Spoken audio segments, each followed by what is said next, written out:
Local parents tell WRTV they hope those elected to school board seats will take steps to address a drop in standardized test scores.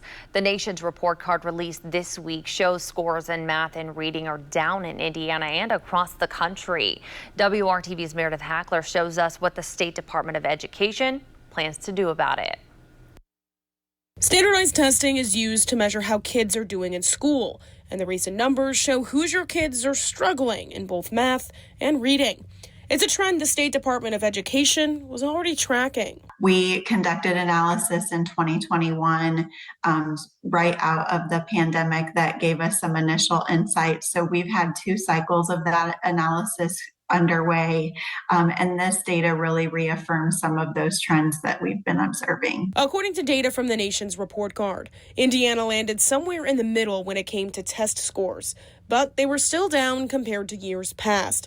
The state says it's addressing the issue by funding $111 million worth of learning loss programming. We have implemented science of reading professional development. We have placed instructional coaches specifically in schools that are at the highest need of support. Parents I talked to say they noticed their kids struggling during the pandemic. With the masks, that just kind of took out the social development for my kids. And there's such an important time in their lives when they're this young. Mine are now in 5th and 6th grade. So this happened when they were 3rd, 4th, 2nd, 3rd. I mean, that is such an important developmental stage. A lot of time, energy, and effort focused on trying to get them to get back to baseline in those 3 categories: understanding how to study, understanding how to focus and hold yourself accountable.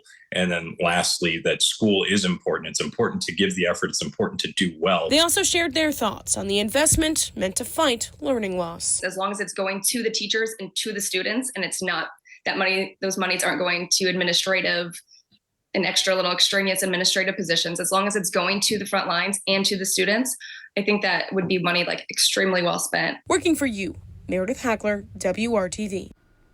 The U.S. Secretary of Education called the drop in test scores a wake-up call and says part of the solution is better compensation for teachers.